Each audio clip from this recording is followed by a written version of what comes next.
Shri UA Latheef. Sir, Manjeri നിയോജകമണ്ഡലത്തിലെ Pandikkad Perinthalmanna state ഹൈവേയിൽ ആക്കപ്പറമ്പ് മുതൽ പാണ്ടിക്കാട് വരെയുള്ള ഭാഗം റോഡ് പൊട്ടിപ്പൊളിഞ്ഞ നിലയിലായി 2 വർഷത്തിലധികമായി. ഈ കാര്യം ഞാൻ നിയമസഭയിൽ നിരന്തരമായി ആവശ്യപ്പെട്ടിട്ടുള്ളതാണ്. കഴിഞ്ഞ തവണയും ഇത്തവണയും ബജറ്റിൽ ടോക്കൺ പ്രൊവിഷൻ മാത്രമാണ് വെച്ചത്. എസ്റ്റിമേറ്റ് ചീഫ് എഞ്ചിനീയർക്ക് അയച്ചത് ബഡ്ജറ്റ് പ്രൊവിഷൻ ഇല്ലെന്ന് പറഞ്ഞ് മടക്കി അയച്ചു.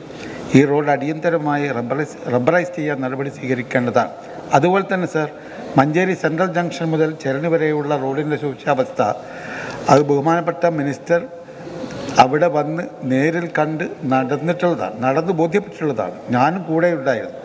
മഞ്ചേരി ഊട്ടി റോഡിലെ ഈ 1.5 കിലോമീറ്റർ ഭാഗം റോഡ് അത് ഗതാഗത യോഗ്യമല്ലാത്തൊരവസ്ഥയിലാണ് sir.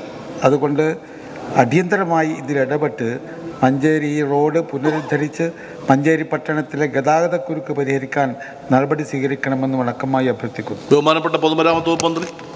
Sir, Pandikkad Perinthalmanna state ഹൈവേയിൽ ആക്കപ്പറമ്പ് മുതൽ പട്ടിക്കാട് ചുങ്കം വരെ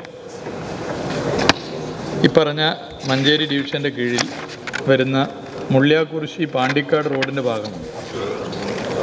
ഈ റോഡിൻ്റെ നിലവിലുള്ള സാഹചര്യം ശ്രദ്ധയപ്പെട്ടിരുന്നു. റോഡ് പുനരുദ്ധാരണത്തിന് 5 കോടി രൂപയുടെ എസ്റ്റിമേറ്റ് തയ്യാറാക്കിയിട്ടുണ്ട്. അതിപ്പോൾ RP ലിസ്റ്റിൽ ഉൾപ്പെട്ടിട്ടുണ്ട്.